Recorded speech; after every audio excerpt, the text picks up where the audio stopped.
Muy buenos días, queridos amigos, les saludo con la paz del Señor. Espero que nos encontremos bien, espero que hayamos despertado en esta mañana y darle gracias a Dios por la vida. Sabe que hoy en día creo que reconocemos mejor, creo que las circunstancias que estamos viviendo nos permiten ver con mucha mayor claridad que la vida es un milagro, que el tener un plato de comida en nuestra mesa, ¿sí?, es un milagro. Que el poder levantarnos en la mañana y llegar a la noche para darle gracias a Dios es un milagro.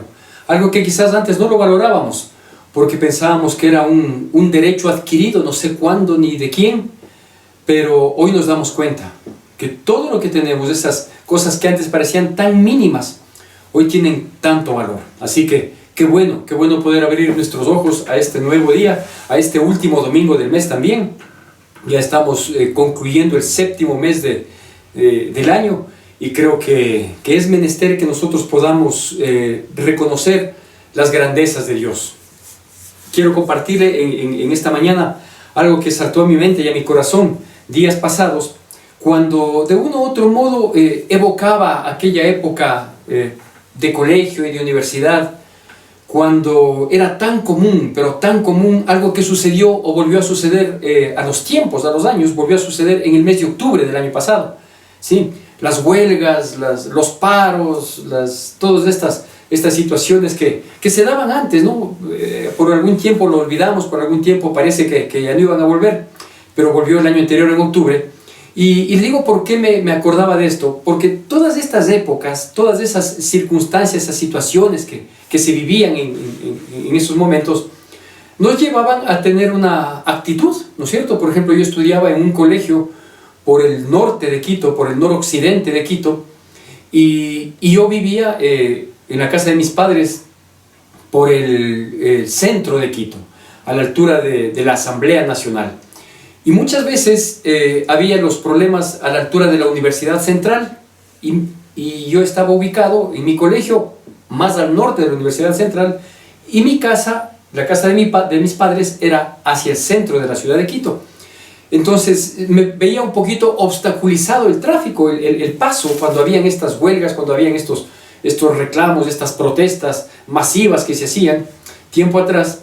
Y eso hacía que nosotros tomemos alguna actitud, ¿no es cierto?, para poder llegar a casa sin ser arrestados o sin ser golpeados, sin correr el riesgo que implica una rebelión de esta naturaleza. Y lo que optábamos era por subirnos en un mismo auto, por subirnos en una misma camioneta, que eran los medios de transporte en esas circunstancias, y tratar de acercarnos lo más posible, y el resto pues llegar caminando hacia la casa. ¿Por qué le digo que pensaba esto? Porque eso me recordaba que esas pequeñas crisis, esos pequeños problemas, esas pequeñas dificultades que tocaba enfrentar en un momento menos pensado, nos hacían que nosotros podamos unirnos, que nosotros podamos apoyarnos unos a otros, ¿no? Y recuerdo, y quiero comenzar con esta charla que Dios inquietó mi corazón, y recuerdo claramente que cuando habían todas estas manifestaciones, había un grito en común, habían varios gritos y todos eran en común y al unísono, ¿sí? Gritos de protesta, de reclamo, algunos eran grotescos, ¿no es cierto? Pero había uno que hoy lo veo, si es que ese grito lo hubiéramos ejecutado, con seguridad nuestros días habrían sido mejores. Lastimosamente era solo un decir que nunca se cumplió, y se decía: el pueblo unido jamás será vencido, ¿no es cierto? Entonces meditaba yo en esto, digo, evocando un poco esas épocas juveniles, esas épocas de la adolescencia, o cuando ya entramos a la universidad, y decía que cierto, qué bueno habría sido poner ese tipo de consignas en la práctica, es decir, que todos nos unamos, porque obviamente unidos funcionamos mejor, así que yo quiero compartirle unos pocos versículos de la palabra de Dios para topar este tema que hoy demanda una acción en ese sentido.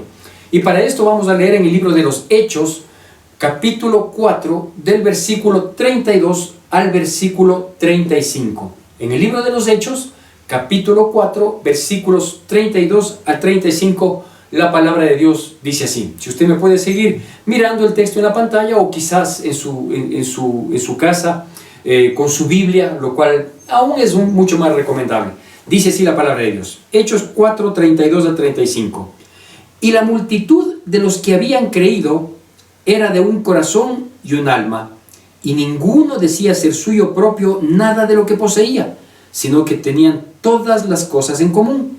Y con gran poder los apóstoles daban testimonio de la resurrección del Señor Jesús, y abundante gracia era sobre todos ellos. Así que no había entre ellos ningún necesitado, porque todos los que poseían heredades o casas las vendían y traían el precio de lo vendido, y lo ponían a los pies de los apóstoles, y se repartía a cada uno según su necesidad. ¿En qué circunstancias hicieron los cristianos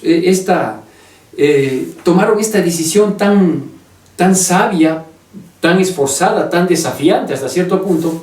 Pues déjeme contar un poquito el contexto previo a esta decisión que hizo la iglesia primitiva, como la conocemos, a esa iglesia que se relata desde que Jesucristo la fundó, desde que Jesucristo la fundamentó en una declaración de Pedro, y que luego pues vemos el desenvolvimiento y todo el caminar glorioso de esta iglesia desde el libro de los Hechos. Pues resulta que el cristianismo siempre fue perseguido. A Jesús mismo, la palabra de Dios dice que Él vino a los suyos y los suyos no le recibieron. ¿Quiénes eran los suyos? Pues los suyos eran los judíos. Y ellos no le recibieron, no le identificaron, y no solo eso, sino que comenzaron a perseguirle, ¿sí? Todo el caminar de Jesucristo fue una constante pugna, una constante confrontación entre Él como judío, ¿sí?, y los judíos religiosos, los que habían generado reglamentos humanos, los que habían modificado e interpretado a su modo los mandamientos de Dios, ¿no es cierto? Y cuando Jesús viene de una manera muy práctica para tratar de decirles cómo tenía que seguirse a Dios, cómo tenía que cumplirse la palabra que había sido dada en el Antiguo Testamento, en esa época se conocía como la ley y los profetas, y para Él decirles que Él es aquel de quien se había anunciado todo el Antiguo Testamento, pues simplemente no le reconocieron, porque sus corazones estaban entenebrecidos, estaban duros, estaban necios, ¿no es cierto? Y estaban envanecidos, sobre todo en su autoridad religiosa, cuando Dios nos mandó a que seamos siervos, y que cuidemos de la grey de Dios con mucha paciencia, con mucho amor. Pero bueno, las cosas se habían alterado, como viven alteradas en todos los aspectos, y comenzó una persecución. Luego de la muerte y resurrección de Jesucristo, comenzó una persecución terrible a la iglesia cristiana de aquel entonces. Y entre esas persecuciones pues pasaron dos cosas. La una, que muchos varones, cabezas de familia, padres, esposos, tuvieron que huir a lejanas tierras para evitar esta persecución, que se transformaba en cárcel y muerte. Normalmente la cárcel era el espacio previo a la muerte, al asesinato de los creyentes. Y por eso es que muchos tuvieron que huir. Y al huir, no todos pudieron hacerlo, porque no había las condiciones en aquel entonces de poder ir con la familia. A veces su huida era en la noche, en estampida, entonces tenían que huir solos. Eso motivó, la otra opción era de que sean apresados y que sean asesinados, ¿sí? ¿A costa de qué? Si querían salvar sus vidas, tenían que negar su fe en Cristo Jesús. Pero esta iglesia primitiva que nos enseña tanto, como hoy vamos a ver uno de los muchos aspectos gloriosos de esta iglesia, esta iglesia era una iglesia verdaderamente comprometida, era una iglesia consagrada, una iglesia con una fe férrea en Cristo Jesús, en quién era Él, el Hijo de Dios, y en las palabras que Él les había dejado indicando para tratar de sostener y levantar la iglesia, que hasta el día de hoy, gracias a su misericordia, a su favor, a su Santo Espíritu, estamos aquí, ¿no es cierto? Pero la lucha en esa época fue muy crítica. Entonces, ¿qué sucedió cuando los varones de las casas, las cabezas de hogar de las familias, o tuvieron que huir para salvar sus vidas, abandonando sus familias, o tuvieron que simplemente enfrentar su fe, y ese mantener su fe les llevó a la muerte? Pues lo que sucedió es que quedaron muchas viudas y muchos huérfanos. Entonces estas viudas y estos huérfanos que habían quedado no en una condición como la de hoy, en que la mujer está preparada, en que la mujer sale a trabajar, en que la mujer es la que, en muchos de los casos, es la que sostiene o ayuda a sostener materialmente la casa. No, pues en aquel entonces las mujeres, no obstante de tener un trabajo bastante duro, pero no era un trabajo remunerado, no tenían una seguridad social, no tenían un respaldo, ¿no es cierto? Quedaron totalmente abandonadas. Así que fue un momento bastante difícil el que pasó la iglesia y que se mantenía por muchos años. No es que fue una persecución de 15 días o una persecución de 4 meses, no, fue una persecución por muchos años, ¿sí? Que inclusive tuvo su incremento de crueldad contra la iglesia de Cristo en la época de Nerón, una persecución terrible. La historia nos detalla más al respecto. Así que ellos se encontraban en este problema y ahí es donde aparecen estos versículos. Ahí nos encajamos históricamente en este momento. En un momento en que habla que los discípulos, los apóstoles, los que habían hecho cabeza en la iglesia, pues toman decisiones y acciones que beneficien a todos. Así que a este tema le vamos a denominar, ¿sí? Unidos funcionamos mejor. Unidos funcionamos mejor. Este es un tema aplicable para todas las personas, en toda circunstancia difícil, donde haya 2 o 3, 4 más personas en conflictos, en dificultades, y que obviamente hay un sufrimiento, hay un dolor común. Es aplicable para todos. Obviamente para quienes somos creyentes, para quienes vivimos en una comunidad llamada iglesia cristiana, pues aplica un poco mejor, quizás. Pero esto es una situación aplicable para todos. En los versículos que vimos como base de nuestro texto oficial, dice que en aquel entonces los discípulos tomaron una iniciativa. Una iniciativa de unirse, los pocos que se podían unir, los que quedaron en Jerusalén, a riesgo de lo que sucedió inclusive momentos después, de que muchos de ellos sean detenidos, sean apresados. Unos fueron traspasados a espada, como el caso del hermano del apóstol Juan, Jacobo, que murió, ¿sí? Luego le habían apresado a Pedro. Gracias a Dios, Dios mandó un ángel para abrir las puertas de las cárceles, de la cárcel donde él estaba, y fue liberado, ¿no es cierto? Pero quienes quedaron en Jerusalén para tratar de cuidar de la iglesia, para cuidar de los desprotegidos, de las viudas, de los huérfanos, de los que necesitaban y no tenían condición de autosustento, de autocuidado, de autoprotección, ¿no es cierto? Entonces algo había que hacer. Es por eso que la iglesia, yo espero en el nombre de Cristo Jesús, que todas las iglesias y congregaciones en este tiempo no nos hayamos cruzado de brazos diciendo es que la pandemia nos postró. No es así. Algo hay que hacer, ¿no es cierto? Hay que tratar de ayudar a las familias, hay que tratar de velar por los más necesitados. Hay que movernos. O sea, el diablo quiso detener la iglesia y no lo puede hacer, no lo debe hacer, porque nosotros somos la iglesia de Cristo Jesús.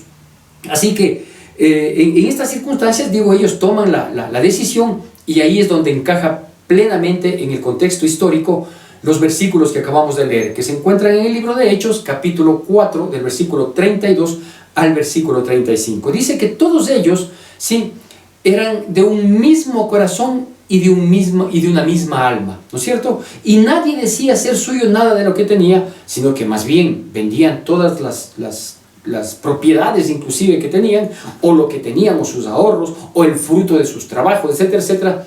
Venían, dice, y hacían un fondo común. Y de esa manera los apóstoles manifestaban mucho poder, el poder de Dios a través de ellos, que más poder que la ayuda, pues el resto ya venía por añadidura, ¿no es cierto? Dice que manifestaban mucho poder y mucha gracia además había sobre ellos. Es decir, a pesar de la persecución, a pesar de las cosas, ¿sí? El pueblo les respaldaba, el pueblo les cuidaba, ¿sí? Porque habían hallado gracia delante del pueblo, precisamente por el trabajo, por la benevolencia, por el sacrificio, por el esfuerzo, por ponerse diligentes para tratar de solventar las situaciones que ameritaba la circunstancia de aquel momento. Así que con este antecedente yo quiero compartirle unas 3 claves que se destacan en esta porción de la palabra de Dios, unas 3 claves que vienen muy bien en este tiempo para que nosotros podamos considerarlas y, si es que es del caso, pues aplicarlas. De paso le digo, o de antemano le digo, que nada de lo que la Biblia recomienda para que las cosas salgan bien, para que nosotros podamos vivir de victoria en victoria y podamos ser más que vencedores en Cristo Jesús, que para eso fuimos llamados, nada de lo que Dios nos pide es fácil. ¿sí? Nada que nos pide es fácil. O sea, no piense que apoyar a las familias que están necesitadas es cuestión de pegar un par de llamadas y decir, oiga, mándeme por favor 3 quintales de arroz, 3 de azúcar, 4 cajas de aceites y qué sé yo, los granos secos, atunes y téngame listo por favor unos 30 pollos para repartir y que la gente viene y coge. No, no es así.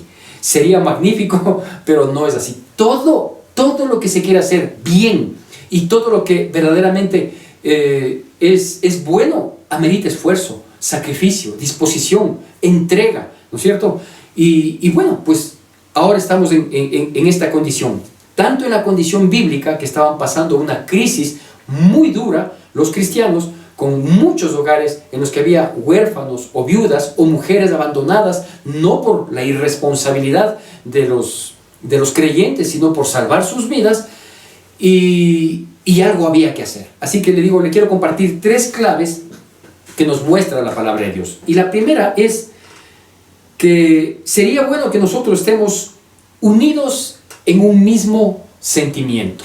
Unidos en un mismo sentimiento. La palabra de Dios nos dice ahí en lo que habíamos leído en nuestra porción oficial, que todos ellos, la multitud de los creyentes o la multitud de las personas que habían creído en Jesucristo, dice que eran de un mismo corazón y de una misma alma.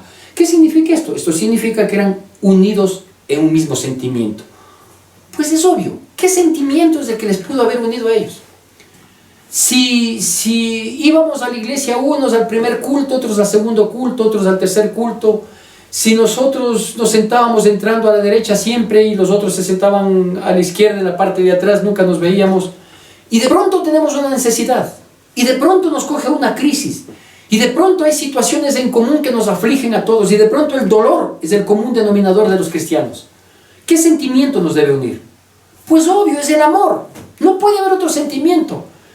Otro tipo de sentimientos como la tristeza. Vea, la tristeza es una identificación que tenemos, pero no nos puede unir la tristeza.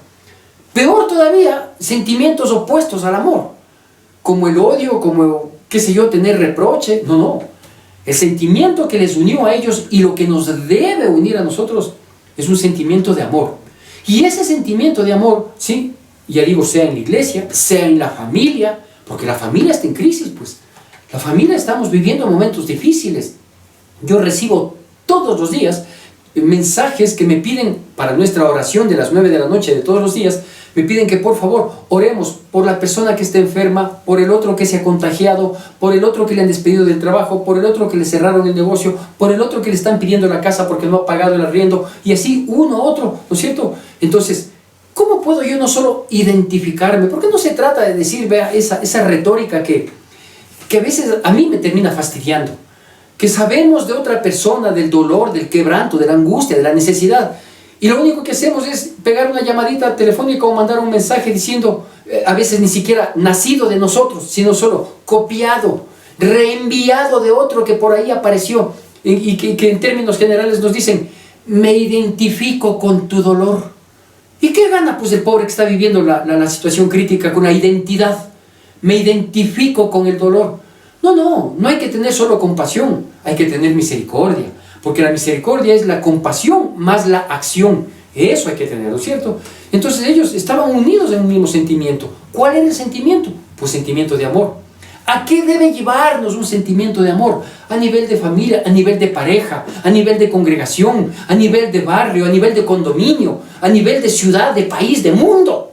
¿A qué nos debe llevar? Pues nos debe llevar, primero, si es que queremos funcionar bien, tiene que llevarnos al perdón. Vea, yo puedo declararle amor a una persona y decirle, cuenta conmigo, no sabes cuánto te amo. Pero si no hay un verdadero perdón que vuelva a unir, a ligar mi alma en amor con otra persona, ¿sí? No va a pasar nada. Porque no voy a hacer el suficiente esfuerzo y sacrificio que amerita la causa y la circunstancia como para yo poder ser de verdadera ayuda a otra persona. Entonces dejemos de ser ligeros de palabras. Me identifico con tu dolor y yo sé lo que se siente. No sabes, pues cuando mi estómago está vacío y no tengo qué comer, ¿no es cierto? Y si quieres saber, pues deja un poquito tu comida y comparte conmigo. Ahí se sabe. Entonces, ese fue el sentimiento que los unió a ellos. Un sentimiento de amor que obviamente tiene que llevarnos, por favor, amigos, familia, esposos, hermanos en Cristo, colaboradores, tiene que llevarnos al perdón, a que nos perdonemos unos a otros. Llevamos 4 meses, más de 4 meses, que Dios nos está dando la oportunidad, por más de 4 meses, para que nos perdonemos. Para que con aquella persona de la iglesia, con aquel familiar, con aquella persona de la casa, con quienes hemos tenido alguna discrepancia, alguna cosa, ya era hora pues de haber mandado un mensajito, nacido del corazón, que diga: por favor, perdóname, en este tiempo me he sentido redarguido, sí, de parte del Espíritu Santo, para ponerme a cuentas con todo. No porque tenga miedo de que se acabe el mundo, porque todavía no es el fin del mundo, así lo dice la Biblia, sino porque necesito estar a cuentas, necesito sentirme liviano para que mis oraciones, ante tanta necesidad que hay hoy en día, mis oraciones no tengan tropiezo y suban a la presencia de Dios. O sea, por favor, ¿no? Ya era hora. Si hay amor, eso nos debe conducir al perdón, y el perdón va a permitir que haya un verdadero apoyo sincero para con las otras personas. Entonces yo digo, vea, quizás, al menos en la multitud de los creyentes, como comienza diciendo el versículo 32 de nuestra porción oficial, al menos quizás entre nosotros hayamos tenido esta disposición de ponernos a cuentas con el prójimo y con Dios, que no vayamos a caer en algo tan obvio y que la Biblia nos advierte, ¿no? Que no digamos: oye, ¿cómo le amo a Dios? ¿Cómo le amas a Dios que no le ves? Si a tu hermano que le ves no le amas.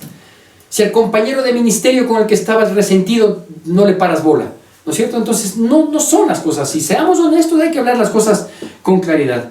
De tal manera que la unión de hoy como familia, la unión de hoy como iglesia, la unión de hoy como barrio, como condominio, ya le digo, ¿no es cierto? Como los de la cuadra o qué sé yo, como sea, la unión de hoy sí reflejará quiénes somos los verdaderos post pandemia, ¿no? Es decir, después de la pandemia vamos a ver cómo quedan nuestras relaciones interpersonales en la familia, en la iglesia, a ver si que somos verdaderamente el remanente que Dios está escogiendo para saber con qué iglesia cuenta, ¿no es cierto? Entonces la unión de hoy reflejará el estado post pandemia de cada uno de nosotros, así de simple. La unión de hoy también podemos decir que efectivamente, sí, vamos a ver quién es quién dentro de la iglesia. Porque déjeme decir algo más en este punto antes de pasar a la siguiente clave. Que los desaparecidos de hoy, porque hay mucha gente que ha desaparecido en la familia, ¿no es cierto? Ah, ¿ves cierto? ¿Qué será? Pues dice del fulanito que nunca se ha reportado. ¿Será que murió?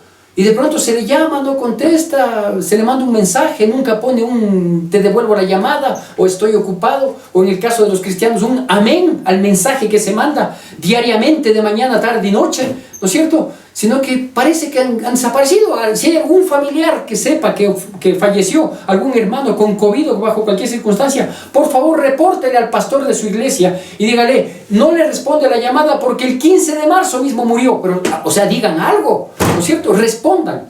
¿Por qué? Porque los desaparecidos de hoy, es posible que si no han ido a la presencia de Dios, serán el problema de mañana, serán la piedra del zapato de mañana. ¿Por qué le digo esto? Porque los que no nos unimos para funcionar mejor, ¿sí? Normalmente somos los que el día de mañana somos criticones. Así era de hacer. No habrán hecho de este modo. A mí nunca nadie me llamó. Yo estaba esperando la llamada del pastor. Yo estaba esperando que me llame mi papi. ¿Y usted por qué no le llamó a su papá? ¿Por qué no pudo pegarle una llamada y decirle: papi, estoy bien, ¿cómo estás tú? ¿Necesitas algo? Me las juego, pero te voy a ayudar. Entonces, los desaparecidos de hoy sí terminan siendo pues el problema de mañana, la piedra del zapato. Entonces, repórtate con tu familia, repórtate con tu pastor, repórtate con tu líder ministerial. Si eres parte del ministerio de X cosa, de los jóvenes, de la alabanza, de la escuela dominical, de los adolescentes, de los universitarios, de los profesionales, de los varones, de las mujeres, repórtate, di: aquí estoy, ¿cómo está hermanito? ¿Cómo está hermanita? Aquí todos dando gracias a Dios. Bien, bueno, al menos sabemos que existes todavía, ¿sí? Hay miles de muertos, ¿sí? Que no se sabe si es que han muerto por el COVID o no han muerto, pero están desaparecidos. Entonces, repórtate para que no seas el problema de mañana. Segunda clave que vemos nosotros aquí, es que dice que ellos, mire, ellos vieron la necesidad tan grande y no dijeron, como decimos nosotros los latinos, ¿no? Que somos solo aprovechados y poco sacrificados. No es que ellos dijeron, yo voy a ayudar con estito que tengo. Normalmente cuando nosotros ayudamos con estito que tenemos, estamos ayudando con las obras.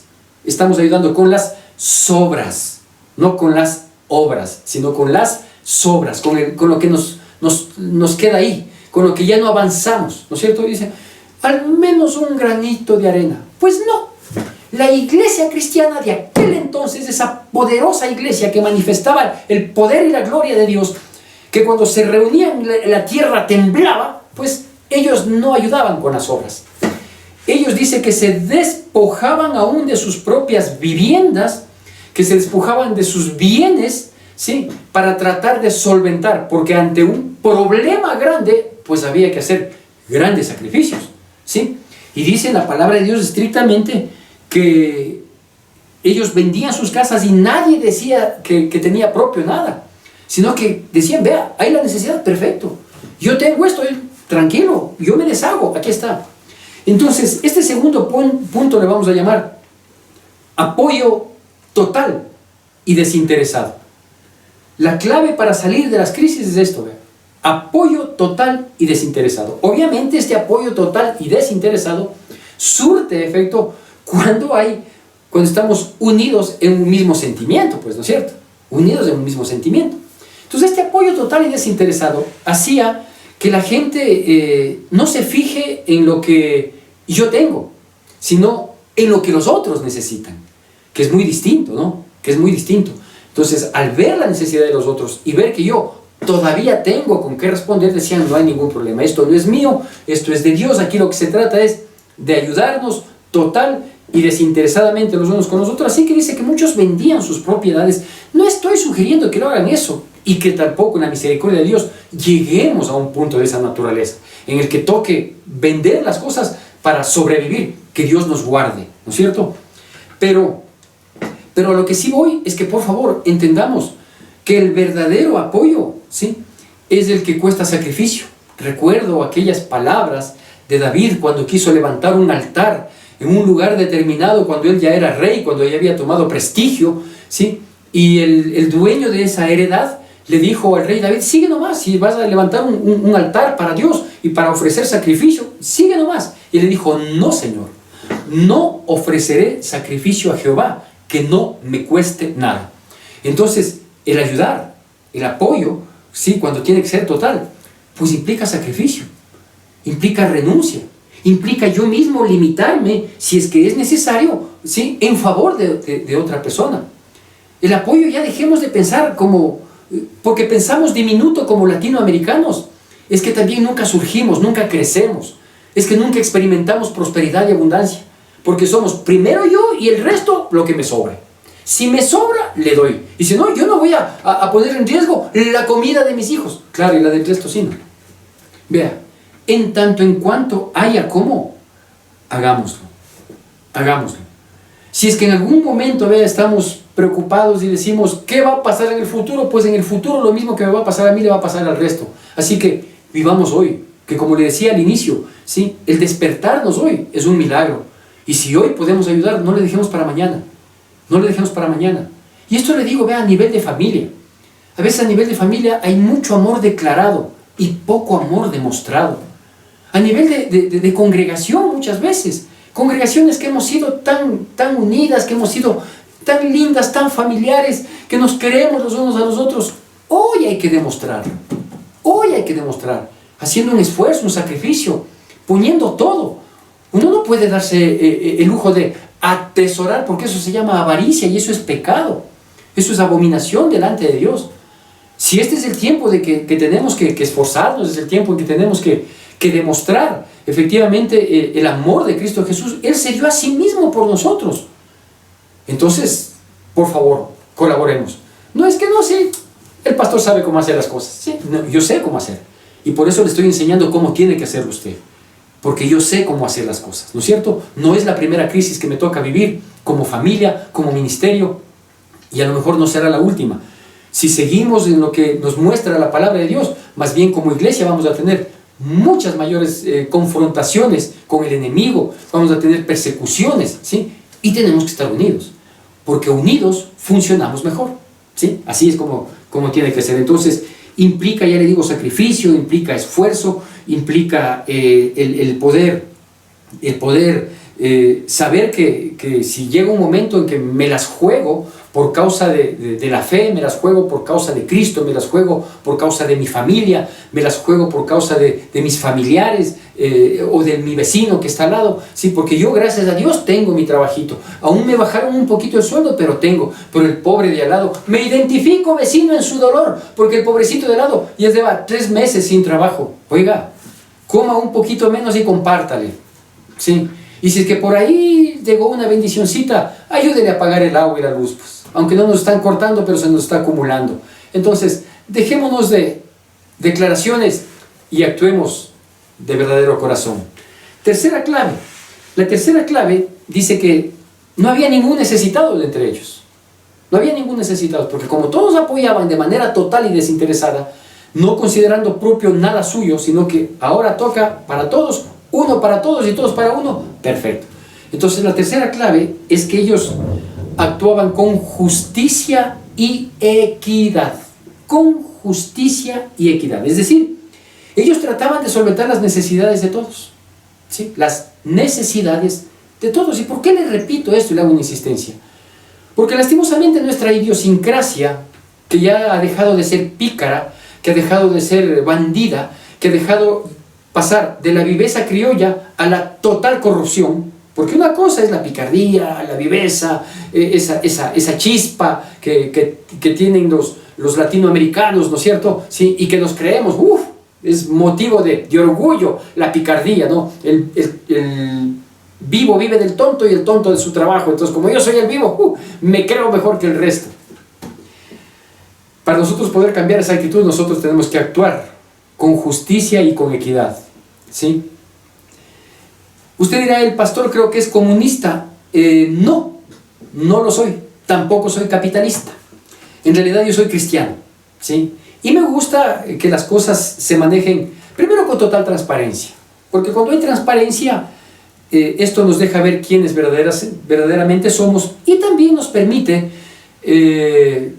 mirar o automirarnos, autoexaminarnos para ver qué tan bien estamos, para ver si somos verdaderos cristianos o somos asistentes de una iglesia, ¿no es cierto? Yo me temo, tristemente, que hay muchos asistentes y pocos verdaderos cristianos, ¿sí? Cuando nosotros actuamos con justicia y con equidad, queda de lado la viveza criolla de, por ejemplo, victimizarnos más de lo que la situación por sí mismo ya nos tiene oprimidos, pero me victimizo más para sacar mayor provecho. Uy, mi situación es la peor de todos en pos de mí. Y cuando a él o a ella le toca, ¿sí?, ir en ayuda, en apoyo a otra situación, es que tú nunca has vivido lo que yo he vivido, porque yo sí soy el pobrecito, yo sí soy la pobrecita. Uy, lo peor a mí me ha tocado. No, a mí también me contagió el COVID. Uy, pero en cambio a mí me cogió con asfixia y no pude respirar por 3 días. Ya tenemos esa tendencia a ser más víctimas. Yo no sé si competimos por ser más héroes de la calamidad. No tengo idea. Pero vea, yo al inicio de esta pandemia, inmediatamente de lo que fue declarado ya el estado de emergencia y el estado de que podíamos salir solo hasta las 2 de la tarde y todo, inmediatamente me vino a la mente todas las familias, las posibles familias que iban a tener necesidad. Y me pasó algo tan lindo, pero tan lindo. Yo sé que ese hermano me está escuchando, porque ese hermano nunca deja de poner un amén a todos los mensajes con los cuales trato de sustentar bíblicamente, diariamente a toda mi congregación. Le mandé un mensaje de voz, creo que fue, o un mensaje, debe haber sido de voz porque no tengo la costumbre de escribir mucho. Y le dije, fulanito de tal, ¿cómo estás? Soy el pastor. Quería preguntarle si es que puedo llegar a su casa, yo conozco su domicilio, si es que puedo llegar a su casa para dejarle una canastita de amor y alguna cosita extra, porque sé de la situación a la que estamos expuestos. Y si yo le llamé es porque yo sé que es una persona que no es que tenía grandezas, ni mucho menos. ¿Sabe qué me contestó este valiosísimo hermano? Me dijo, pastor, yo le agradezco infinitamente su preocupación, pero por la misericordia de Dios, sí tengo que comer. Disponga nomás de esa ayuda que usted me iba a dar a otra persona que posiblemente esté en una situación verdaderamente crítica. Eso es actuar con justicia y con equidad. Y no decir, como bien pudo haberlo hecho, ¿no es cierto? ¿Por qué? Porque Dios inquietó mi corazón para que yo le llamara a Él como llamé a unas cuantas personas más, para ver cómo íbamos a ayudar. Sí, bien podía haber dicho, Dios le pague, pastor, le agradezco, porque, esto sí que, si no me caía esto hoy, ya llevaba 3 días de no comer. No, Él dijo, gracias a Dios sí tengo. Y yo sé que no tiene abundancia. Yo sé que no tiene una garantía, un respaldo. Pero Él sabía que sí tiene. Dijo, vea, esa canastita mejor, hágale llegar a cualquier otra persona que pueda ser de mucha más bendición que lo que sería para mí. Y digo, Él bien podía haber retenido, ¿no es cierto?, como los mencionados en el capítulo 5, que murieron por tentar al Espíritu Santo de Dios, ¿sí? Él podía haber retenido y decir, pastor, ¿me quiere dar? Mejor así, aseguramos una semana más o 15 días más de alimentos. No, Él no aseguró, Él dijo, debe haber otros que necesitan, pastor. Pierda cuidado, muchas gracias. Correcto. Eso es de actuar con justicia y con equidad. No causar, no favorecerse de la viveza criolla, no causar más lástima o querer demostrar que yo tengo mayor necesidad de tal manera que a mí primero o a mí más. No, vea, nadie reclamaba nada en esta iglesia poderosa, majestuosa, preciosa, la verdadera iglesia de Cristo, esta, la que ayuda, la que se preocupa, la que se las juega. Esa es la iglesia de Cristo, no la que se congregaba solo por figuretear. No, Señor.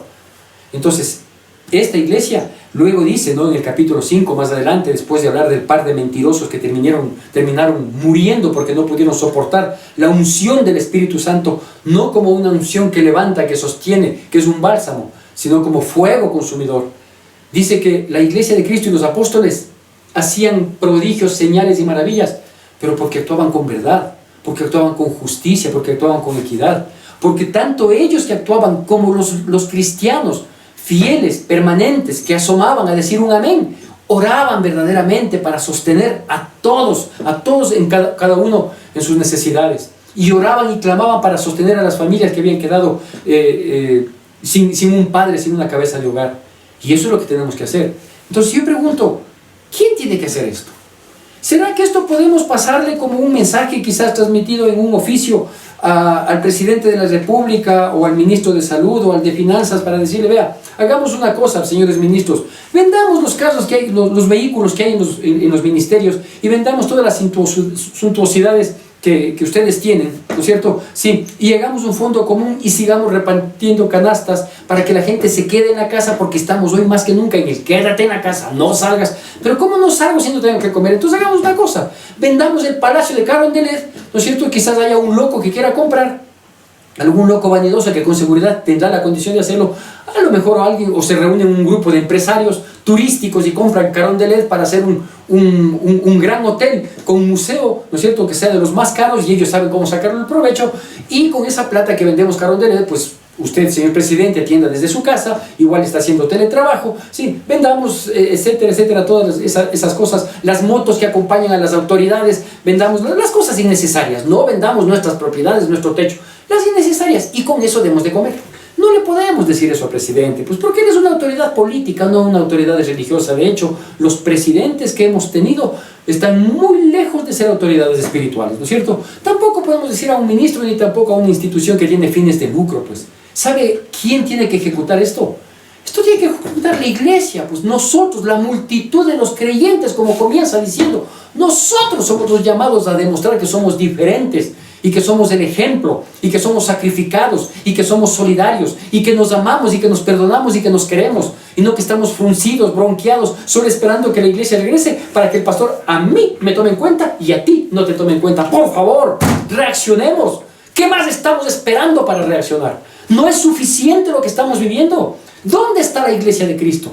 Pues nosotros debemos ser, nosotros, los que tenemos que dar el ejemplo de sacrificio, de esfuerzo, de solidaridad, de perdón, de amor, de apoyo, porque unidos, no solo que funcionamos mejor, sino que quiero terminar con este versículo que va a aparecer en pantalla. Este versículo que habla verdaderamente de una identidad de Cristo en nuestras vidas, que se encuentra ahí en el Evangelio de Juan, capítulo 13, versículo 35, y dice así: que en esto conocerán que nosotros somos sus discípulos, en que nos amamos los unos a los otros. Que Dios toque nuestros corazones, nos redarguya y nos impulse a actuar como verdaderos hijos de Dios. Que Dios nos bendiga. Que la gracia del Señor Jesucristo, el amor de Dios y la comunión del Espíritu Santo sean con todos nosotros. Amén. Los anuncios que tenemos para esta semana son: seguimos en oración todos los días a las 9 de la noche. El miércoles 29 de julio nuestro pastor nos compartirá un mensaje de reflexión. El próximo domingo 2 de agosto celebraremos la Santa Cena. Prepara el jugo de uva y el pan. Felicitamos a los cumpleañeros del mes de julio y deseamos que Dios conceda lo que pidan de todo corazón. Tu donación es importante para sostener la obra de Dios. Puedes realizar tus aportes en la cuenta de la Iglesia Evangélica Centro de Adoración Cristiana. Gracias por acompañarnos.